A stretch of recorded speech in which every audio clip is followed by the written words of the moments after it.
ಸಾಸ್ಥಾನ ರಾಷ್ಟ್ರೀಯ ರಾಜಮಾರ್ಗ ಆಸ್ಪತ್ರೆ ಆಜೆಟ್ ಸುಂಕದೆತೊನೇಕ್ ಭಾರಿ ಹೋರಾಟ ನಡಪಾಯಿ ನಡೆದು ಬೊಕ್ಕ ಇತ್ತೆ ಜಯತಿಗದಂಡ ಕೋಟ ಜಿಲ್ಲಾ ಪಂಚಾಯತ್ ಸುತ್ತದ ಖಾಸಗಿ ಬೊಕ್ಕ ಟ್ಯಾಕ್ಸಿ ಗಾಡಿಲೆಗ್ ಸುಂಕ ದೆತೊನೊಂದಿನಂಚ ನವಯುಗ ಕಂಪನಿ ಆದೇಶ ಬೆದಡ್ಪಾದಂಡ ಎಂಕುಲು ಊರ್ದ ಜನಕುಲು ಟೋಲ್ಗೇಟ್ ಕಟ್ಟಿಯರೆ ಜಾಗೆ ಕೊಡ್ತಾ ಎಂಕ್ಲು ಸುಂಕ ಕಟ್ಟುಜ ಎಂಕ್ಲಿಗ್ ಬುಡ್ಲೆಂದ್ ಸಾಸ್ಥಾನ ರಾಷ್ಟ್ರೀಯ ರಾಜಮಾರ್ಗ ಆಸ್ಪತ್ರೆ ಆಜೇಟ್ ನವಯುಗ ಕಂಪನಿದ ಟೋಲ್ಗೇಟ್ ವಿರುದ್ಧ ಜನಕುಲು ಭಾರಿ ಪ್ರತಿಭಟನೆ ನಡಪಾದ ಇತ್ತೆ ಹೋರಾಟಗೂ ಜಯ ಆತಂಡ ಸಾರ್ವಜನಿಕರ ಪಕ್ಷ ವೇದ ಮತದ ಸುಂಕದ ತೊನ್ನೇಕ್ ವಿರೋಧ ಮಂತದಿತ್ತರ ಪ್ರತಿಭಟನೆ ಹೋರಾಟಗೂ ಬಗ್ಗಿನ ನವಯುಗ ಕಂಪನಿ ಕೋಟ ಜಿಲ್ಲಾ ಪಂಚಾಯತ್ ಸುತ್ತದ ಖಾಸಗಿ ಬೊಕ್ಕ ಟ್ಯಾಕ್ಸಿ ಗಾಡಿಲೆಗ್ ಸುಂಕ ದೆತೊನೊಂದಿನಂಚ ಆದೇಶ ಬೆದಡ್ಪಾದಂಡ ಮುಕ್ತವಾಗಿ ಹಿಂದೂ ಮುಸ್ಲಿಂ ಎನ್ನದ ಎಲ್ಲರೂ ಒಂದು ಸಾಮಾಜಿಕ ತುಡಿತಕ್ಕೆ ಒಂದು ನೊಂದವರಿಗೆ ಧ್ವನಿಯಾಗಿ ನೀವೆಲ್ಲರೂ ಒಟ್ಟು ಸೇರಿದ್ದೀರಿ.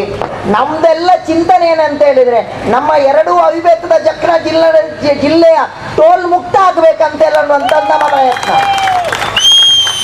ನಮಗೆ ಬೇಕಾಗಿರುವುದು ಯಾವುದೇ ಸರ್ಕಾರಗಳಲ್ಲ, ನಮಗೆ ಬೇಕಾಗಿರುವುದು ನಮಗೆ ನ್ಯಾಯ. ನಮ್ಮನ್ನು ಲೂಟಿ ಮಾಡುತ್ತಿರುವಂತ ಇಂಥ ಟೋಲ್ ಗೇಟ್ನ ವಿರುದ್ಧ ಅದರ ವಿರುದ್ಧ ಹೋರಾಟ ಮಾಡುವುದೇ ನಮ್ಮ ಬದ್ಧತೆ ಎಂಬುದನ್ನು ನಾವೆಲ್ಲ ತೋರಿಸಿಕೊಟ್ಟಿದ್ದೇವೆ.